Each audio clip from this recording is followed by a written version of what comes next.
तो आज मुजफ्फरनगर में गृह मंत्री अमित शाह की रैली रहने वाली है। गृह मंत्री अमित शाह आपको बता दें गरमाएंगे पश्चिम की सियासत। तो रैली के बाद मुरादाबाद में बैठक करेंगे गृह मंत्री अमित शाह। पहले और दूसरे चरण की सीटों का हाल जानेंगे। करीब 300 नेताओं के साथ बैठक होगी गृह मंत्री अमित शाह की मुरादाबाद में। बैठक से बढ़ेगी सियासी गर्मी। 2019 में मुरादाबाद सीट हार गई थी बीजेपी, ऐसे में मुरादाबाद पर खास फोकस, हारी हुई सीटों पर खास फोकस। तो जिन 80 सीटों पर अभी लगातार टारगेट लेकर चल रही है बीजेपी, ऐसे में जिन सीटों को हार गई थी 2019 के चुनाव में, उन सीटों पर खास फोकस इस बार बीजेपी कर रही है। चूंकि इस बार मिशन 80 फतेह करने की पूरी कोशिश जो है वो बीजेपी की है। तो पहले और दूसरे चरण की सीटों का हाल जानने के लिए गृह मंत्री अमित शाह जो है वो आज मुरादाबाद पहुंचेंगे, वहां पर बैठक करेंगे। सियासी पारा और बढ़ने की संभावना है। तो गृह मंत्री अमित शाह का ये दौरा, होने वाली रैली बेहद महत्वपूर्ण है। चूंकि लगातार इन तमाम दिग्गजों के संबोधन पर जनता की नजर है कि जनता के लिए क्या कुछ बड़े दावे और वादे होंगे। चूंकि जनता के हित के लिए जो दावे और वादे होंगे उस विश्वास पर जनता आगे वोट करेगी।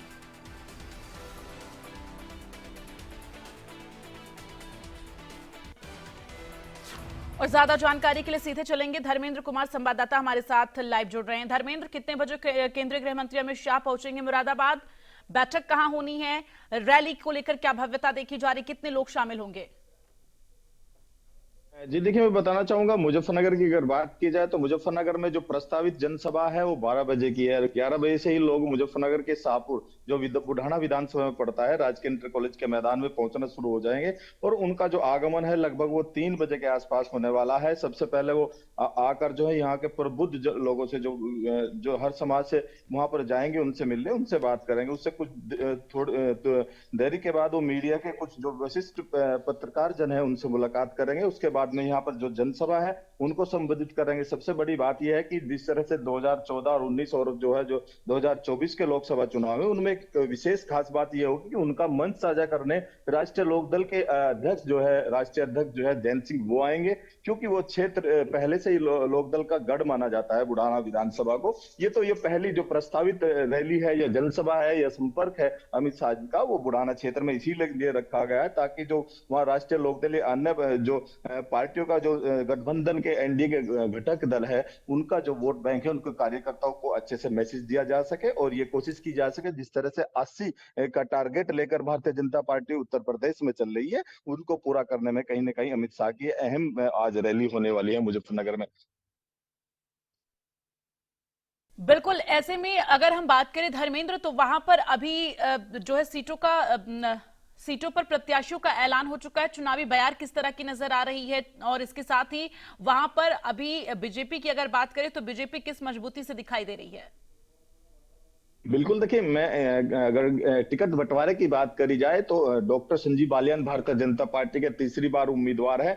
वहीं समाजवादी पार्टी और कांग्रेस का जो गठबंधन है उससे हरेंद्र मलिक, पूर्व एमपी और कई बार के विधायक रहे हैं, वो यहाँ पर मैदान है। और बसपा से बात की जाए तो दारा सिंह प्रजापति बसपा के जो कैंडिडेट है, कहीं ना कहीं शुरू में ये मानकर चल रहे थे कि ये त्रिकोणीय मुकाबला होने वाला है। लेकिन जिस तरह से विपक्ष के पास कोई जिम्मेदार प्रधानमंत्री पद का उम्मीदवार नहीं है, उसी तरह से हिसाब से भारतीय जनता पार्टी कहीं ना कहीं अपने आप में यहाँ पर बढ़त बनाए हुए है। जिस तरह से लगातार संजीव बालियान 2 बार से लोकसभा यहाँ पे कैंडिडेट चुने गए हैं, तो इससे ऐसा लगता है कहीं ना कहीं संजीव बालियान का इस समय पलड़ा भारी रहने वाला है। बिल्कुल धर्मेंद्र, देखिए इस बार बीजेपी जो है मिशन 80 का टारगेट लेकर चल रही है। तो मिशन 80 किस तरह से कारगर साबित होता हुआ नजर आ सकता है जनता के बीच में? मिशन 80 किस तरह से दिखाई दे रहा है? क्या जनता का झुकाव बीजेपी की तरफ नजर आ रहा है?